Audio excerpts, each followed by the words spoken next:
तो मैं India habitat centre में मौजूद है।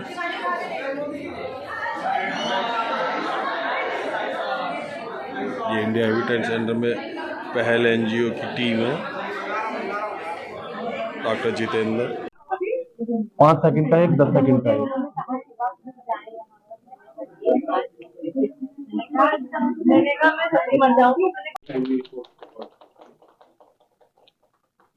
और उम्मीद करेंगे कि इस तरीके से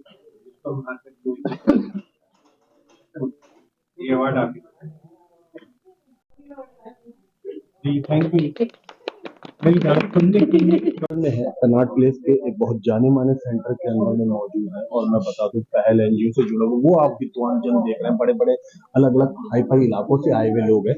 पर अब इस बच्ची को देखिए, हकीकत में जमीन से जुड़ा हुआ कोई काम मुझे यहाँ पे नजर आ रहा है, हम सबको नजर आ रहा है। क्या नाम है आपका? ये नीतू का। ये वो काम है जो पहल एनजीओ ने जमीन से जुड़ के किया। ये एसी की हवा में आने वाला काम नहीं किया। ये इनका मैडम और इनसे जुड़े हुए और लोगों की बदौलत है। इस बच्चे के बारे में बताइए वीरेंद्र जी, पहले क्या किया? हम लोग एक्चुअली एक सर्वे हम लोग टाइमली करते रहते हैं कि बच्चों को देखते रहते हैं कि बच्चे कहाँ पे क्या कर रहे हैं, फील्ड में हम लोग घूमते रहते हैं। तो ऐसी तरीके से हम लोग एक दिन इस फैमिली के पास में पहुंचे तो पता चला यहाँ बच्चे हैं। तो बच्चे कहाँ हैं, काम पे गए हुए हैं, तो बच्चे नहीं मिले। तो संडे वाले राजा विहार बागली में, और हमारा संडे वाले दिन भी राजा विहार बागली में हमारा सेंटर खुला हुआ रहता है। तो हम अच्छा। संडे, हाँ जी, 7 दिन हमारा ओपन रहता है वहाँ पर। आपके टीचर विचर सब 7 दिन वहाँ रहती हैं? हाँ, साथ में कि ये ऑल्टरनेट डे, जैसे टीचर्स वहाँ पर आज जैसे मैं वहाँ पे रेखा आज ड्यूटी पे हूँ, जाएगी, महालेखा कल जाएगी, महालक्ष्मी परसों बिल्कुल जाएगी। बिल्कुल ऐसे हम लोग ऐसा करते हैं। और हम 7 दिन हम सेंटर हमारा खुला रहता है। तो बताइए। हाँ, तब हम लोगों ने जब सर्वे किया तो हमने इसकी एक लिस्ट हमने तैयार की और इस लिस्ट को हमने आगे एजुकेशन डिपार्टमेंट में दिया। वहाँ से एजुकेशन डिपार्टमेंट में एक सर्वे हुआ, सर्वे होने के बाद इनके घर क्या पहुंचे। नाम है तुम्हारा? नीतू। कैसा लगा तुम्हें इन लोगों ने तुम्हारे साथ जो अच्छा काम किया, पढ़ाई में आगे बढ़ाया, अच्छा लगा कि नहीं? बहुत अच्छा लगा। अब कौन सी क्लास में हो? 8th क्लास में। 8th क्लास में। बताओ 2 और 2 कितने होते हैं? 2 और 2 कितने होते हैं?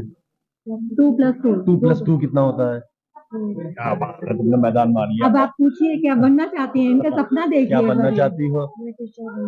शाबाश, बहुत बढ़िया। इन लोगों ने अच्छा काम किया, इसके लिए थैंक यू बोलना चाहोगी तुम इन लोगों को?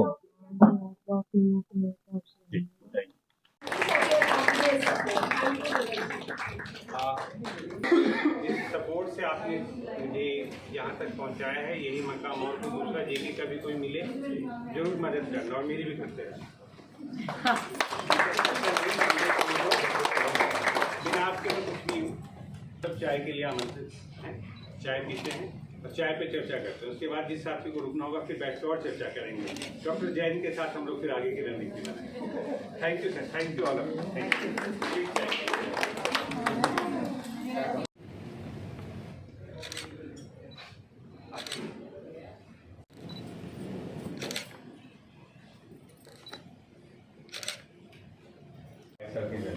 बहुत अच्छा किया है सर। लेकिन 22 साल बाद जो यूथ मेरे सामने बैठे होंगे और मैं जब यूं हो चुका होगा तो मुझे लगता है सब चश्मे वाले हैं। क्या ये सच है?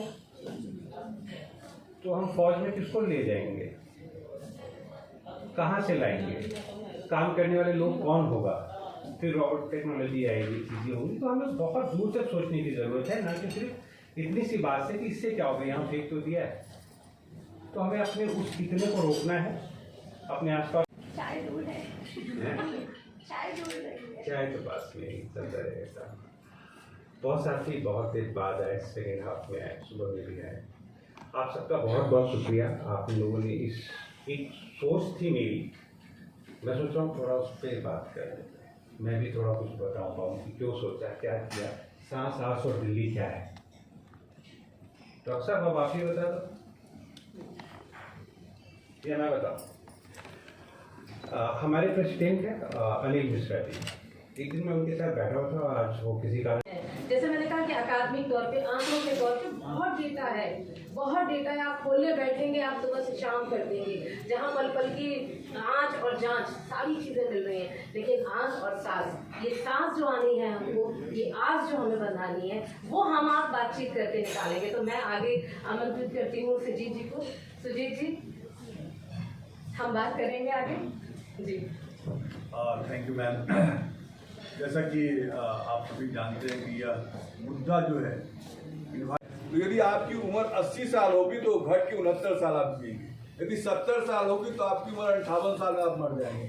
58 साल की यदि आपकी उम्र है तो आप 48 साल में मर जाएंगे। तो लोगों को लगा कि भाई हम तो मरते जा रहे हैं, और लोगों को लगा कि मैं दिल्ली में हूँ इसलिए मरते जा रहा हूँ। ऐसी बात नहीं है।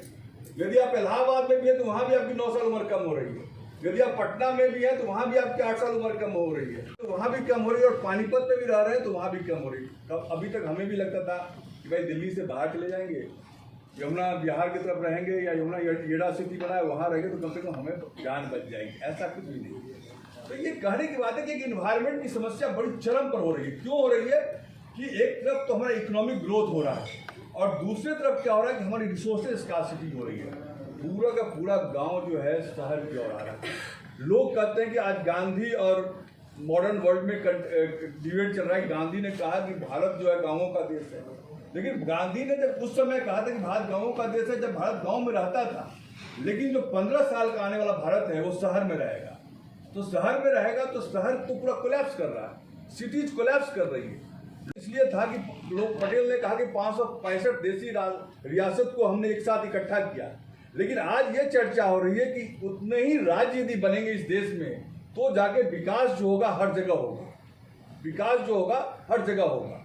तो मान लीजिए कि अब चर्चा इस दौर की करने की भाई चीजें होंगी कैसे और हम कैसे इस चीज को शुरुआत करें।